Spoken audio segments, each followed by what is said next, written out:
Hey everybody, this is Brian with StickerApp. I'm here today to show you how to make headers for our lovely sticker packs. Now, headers come in two different types. This is the standard header, where you will have just a small little header on top of your lovely stickers inside of this plastic bag. You can also do a full-size header with double-sided, which is lovely. And these are great as well, but today I'm going to show you how to use the template. And in the template that we're using, we're going to use this small size header. We're going to open up the template inside of Illustrator. You can also do this in Photoshop, but it's a little bit trickier. At the end of the day, you can use the template in whatever program you have. Now, today I'm going to be talking in metric terms, which I know all my friends in the States are going to love. We prefer freedom units. So what you can see inside of the template that we have here is we see at the bottom exactly what size it is. It's 105 millimeters by 74. When we look at the 105 by 74, that's referring to the cut lines of the actual header. And you can see that this is folded in the middle. That's folded right at 37 millimeters, which means that each side of these is 37 on both sides. But when we're making the template, we're making the template for the whole shape at once. So when we're looking at the template, we have a beautiful little keystone right here. And in that key, we have our bleed line, our cut line, the safety area, and the fold line. And all of these keys are reflected inside of the template that we have. So the bleed line goes all the way out to these black lines. The cut line is the most important, and that's the pink line here. And then we also have the fold line that shows you where we're at in the middle. Now, there's a couple other pieces on side of the template that you need to be aware of. We have these safety areas. This is where you're going to want to keep all your logos and important pieces, important artwork. Everything outside of the safety zone shouldn't be important. But in those safety zones, you want your titling, your logos, and everything like that. You can also see that we have an orientation chart here for how your artwork should look, because when you fold it, you're going to have two sides. But when you open it up, this side is going to be upside down. So that's why we have these little sticker apps sitting there for you, not just to remind you who we are, but also to show you which side you should have in which direction. We have the front and the back, and that will correlate when you talk to people about which side should go on the front and the back. I'm reiterating the wheel here, but it's good to go around.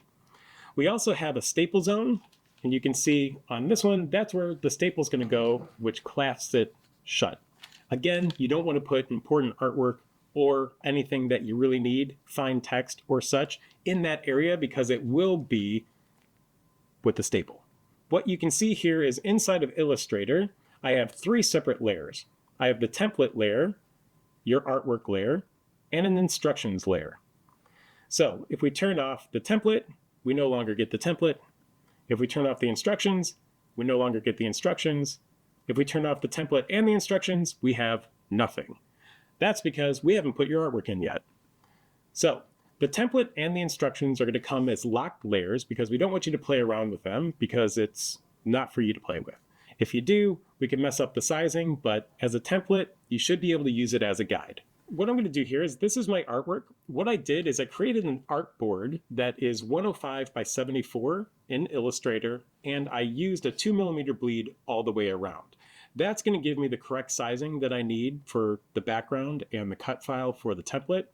So now that I have this artwork, what I'm going to do is I'm going to group everything together, Command G on Apple, and then I'm going to select it, and I'm going to copy it with Command C.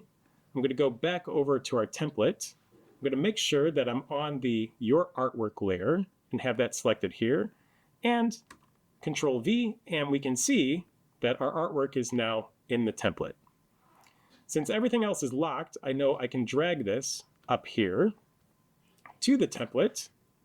And as the template is centered, what I'm going to do is I'm going to pop open the sidebar. I'm going to center the template there. And you can see that it fills up almost all the way to the bleed edge. I'm actually going to click it and just nudge it over a little bit. And now you can see that my artwork is underneath the template, and we can see where the cut lines are going to be. You can see everything is inside of the safety area. You can see that the staple zone is clear of everything. If I want to see how it looks by itself, I can always turn off the template layer, and then we can see that our artwork is sitting in there nice and neat. So essentially, that's how you do it. You can then take this, you can save it as a PDF, You send that PDF off to us, and then we'll take that file and we'll be able to put it together as your header card, and you get something that looks pretty like this. Then you put your stickers in, and we'll make it a sticker pack for you.